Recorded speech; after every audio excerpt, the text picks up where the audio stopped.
عمرك سألت نفسك يوم المهندس المعماري ده بيبقى عامل ازاي؟ يعني احنا دايما بنشوف المباني الحلوة والتصميمات الجامدة وبنقول ده شغل مهندسين، بس قليل مننا اللي بيتخيل ايه اللي بيحصل ورا الكواليس دي، اليوم اللي المهندس ده بيقضيه عشان يطلع التحفة الفنية اللي بنشوفها دي. كتير من الناس فاكرين ان المهندس المعماري ده طول اليوم قاعد على مكتبه وبيرسم شوية خطوط على الكمبيوتر، بس يا ريت كان الموضوع بالبساطة دي. الحقيقة يا جماعة ان يوم المهندس المعماري ده مليان حاجات، في الحلو وفي الوحش، في الشغل الابداعي الممتع وفي الضغط والتحديات اللي ما بتخلصش. النهارده انا هاخدكم في جوله كده، هنعيش مع بعض يوم كامل من حياه مهندس معماري، هنشوف ايه اللي بيحصل بالتفصيل، وهنعرف ايه المهام اللي بيعملها، ايه التحديات اللي بيواجهها، وايه الحاجات الحلوه اللي بتخلينا نحب شغلانتنا دي. مش هخبي عليكم اي حاجه، وهتشوفوا كل حاجه زي ما هي بالظبط، من اول ما يصحى من النوم لحد ما اليوم يخلص. جاهزين؟ يلا بينا نبدا يومنا.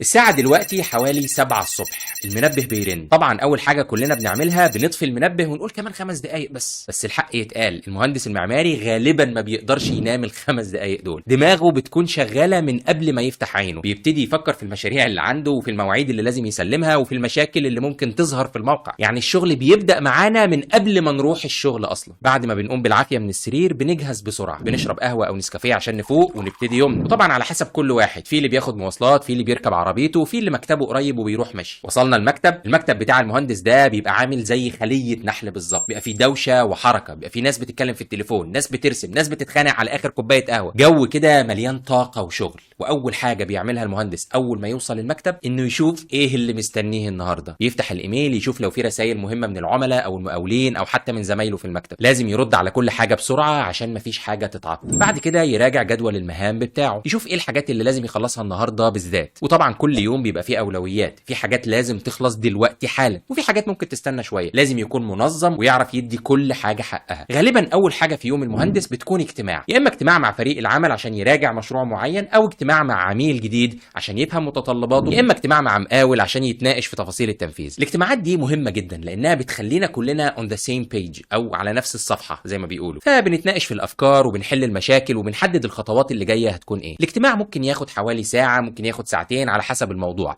بس لازم نركز فيه كويس جدا عشان القرارات اللي بناخدها في الاجتماعات دي هي اللي بتمشي المشاريع لقدام. بعد الاجتماعات دي بيبدا الشغل الجد، كل واحد بيرجع لمكتبه او مكانه وبيبدا يشتغل على المهمه بتاعته، في اللي بيرسم على برنامج الاوتوكاد او الريفت، في اللي بيعمل ريندر على ال 3 دي ماكس، في اللي بيكتب تقرير، في اللي بيعمل عرض تقديمي للعميل. الشغل بتاع المهندس المعماري ده متنوع جدا، مش بس رسم وتصميم، لازم تكون فاهم في كل حاجه، في الانشاء، في الكهرباء، في الميكانيكا، في التشطيبات، في القوانين، في كل حاجه تقريبا. ولازم تكون بتعرف تستخدم برامج كتير، مش بس برامج الرسم، كمان برامج إدارة المشاريع وبرامج التواصل وبرامج تانية كتير. وطبعا الشغل الصح ده بيبقى فيه تركيز عالي جدا وكلنا بنبقى مركزين في شغلنا، قليل جدا لما حد يتكلم او يعمل دوشه، وبالتالي بيبقى فيه دايما جو من الهدوء والاجتهاد، كل واحد بيحاول يخلص اللي عليه باحسن شكل ممكن. الساعه دلوقتي حوالي 1 الظهر وده وقت الغداء. طبعا الغداء ده بيبقى استراحه محارب زي ما بيقولوا، بنفصل شويه من الشغل، بنغير جو ونهزر مع زمايلنا ونرجع طاقتنا تاني عشان نكمل بقيه اليوم. في اللي بينزل يجيب اكل من بره، في اللي جايب اكله معاه من البيت، وفي اللي بياكل اي حاجه سريعه من الكانتين. المهم اننا بنريح دماغنا شويه ونرجع فريش تاني للشغل. الغدا ده كمان فرصه حلوه عشان نتكلم مع زمايلنا في حاجات تانية غير الشغل، نتكلم عن الكوره، عن الاخبار، عن اي حاجه تانية، والجو ده بيخلينا اقرب لبعض كفريق عمل وبيحسن العلاقات ما بيننا. بعد الغدا بنرجع للشغل تاني، بس غالبا شغل بعد الظهر ده بيبقى مختلف شويه عن شغل الصبح، بيبقى فيه شغل ميداني اكتر، يعني مش بس قاعدين على المكاتب،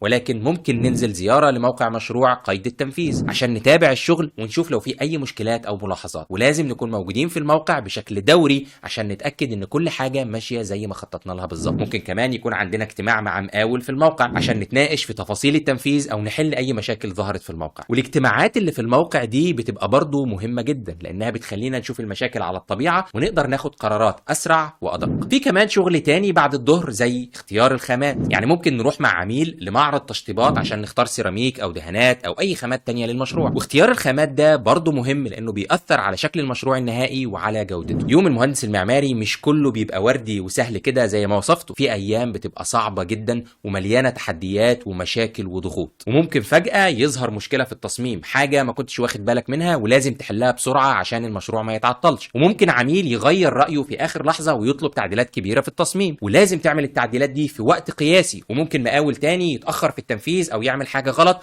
ولازم تتدخل عشان تصلح المشكله دي. الضغوط دي كلها بتبقى صعبه وبتخلي المهندس المعماري طول الوقت تحت ضغط، ولازم تكون عندك القدره على تحمل الضغط ده، ولازم كمان تكون بتعرف تحل المشكلات دي بسرعه وكفاءه، ولازم تكون صبور جدا لانك هتتعامل مع انواع مختلفه من الناس وكل واحد له طبعه وكل واحد ليه متطلباته. ورغم كل التحديات والضغوط دي، مهنه الهندسه المعماريه دي مهنه حلوه جدا وممتعه جدا، فيها حاجات كتير بتخلينا نحب الشغلانه دي ونستمتع بيها. اول حاجه واهم حاجه هي الابداع. المهندس المعماري ده فنان قبل ما يكون مهندس. احنا بنخلق حاجه من لا شيء، بنحول افكار مجرده لواقع ملموس، ودي حاجه بتديك احساس بالرضا والسعاده مش طبيعيين. تاني حاجه التاثير. المباني اللي بنصممها دي بتاثر في حياه الناس وبتاثر في شكل المدينه اللي موجوده فيها وبتاثر في البيئه. واحنا مش بس بنبني مباني، احنا بنشكل المستقبل، والاحساس ده بيدينا قيمه كبيره لشغلنا. ثالث حاجه هي التنوع. كل مشروع بيبقى مختلف عن التاني، وكل عميل ليه متطلبات مختلفه، وكل موقع ليه ظروف مختلفه، فمفيش ملل في الشغلانه بتاعتنا. كل يوم في جديد، كل يوم تحدي جديد. ده غير طبعا المكافآت الماديه. المهندس المعماري الناجح بيكسب كويس جدا وبيعيش حياه كريمه ومرفهه. بس المكافاه الحقيقيه مش الفلوس، المكافاه الحقيقيه هي الاحساس بالانجاز والرضا عن النفس والفخر بالشغل اللي بتعمله. بس عشان توصل لكل المميزات دي وتتغلب على التحديات دي، لازم تكون مهندس معماري متأسس صح. يعني ايه متأسس صح؟ يعني فاهم اساسيات العمارة والتصميم كويس جدا، تكون متقن للبرامج والادوات اللي بتستخدمها، يكون عندك مهارات اضافية زي مهارات التواصل وادارة المشاريع والتسويق. وكل الحاجات دي مش بتيجي لوحدها، محتاجة تعلم وتدريب وممارسة. وعشان كده انا دايما بنصح المهندسين المعماريين اللي لسه في بداية طريقهم انهم يستثمروا في نفسهم ويتعلموا مهارات جديده ويطوروا من نفسهم باستمرار. ودي كانت الفكره اللي بدانا بيها اصلا منصه بلانويا وبرنامج تاسيس المعماريين اللي احنا عاملينه. البرنامج ده معمول عشان يساعد المهندسين المعماريين انهم يتاسسوا صح ويكتسبوا كل المهارات والمعرفه اللي محتاجينها عشان ينجحوا في المجال ده ويبنوا مستقبل مهني مشرق باذن الله. الساعه دلوقتي 5 أو 6 مساء، اليوم قرب يخلص، بنراجع على اخر حاجه عملناها، بنرتب مكتبنا شويه، بنجهز نفسنا عشان نروح. بس طبعا مش كل الايام بتخلص الساعه 6، في ايام بتفضل فيها في المكتب لحد بالليل عشان تخلص شغل مستعجل او عشان عندنا ميعاد تسليم مشروع قريب. بس حتى لو اليوم كان طويل ومتعب، بيبقى فيه احساس بالرضا في الاخر، وبتبقى عارف انك عملت حاجه مفيده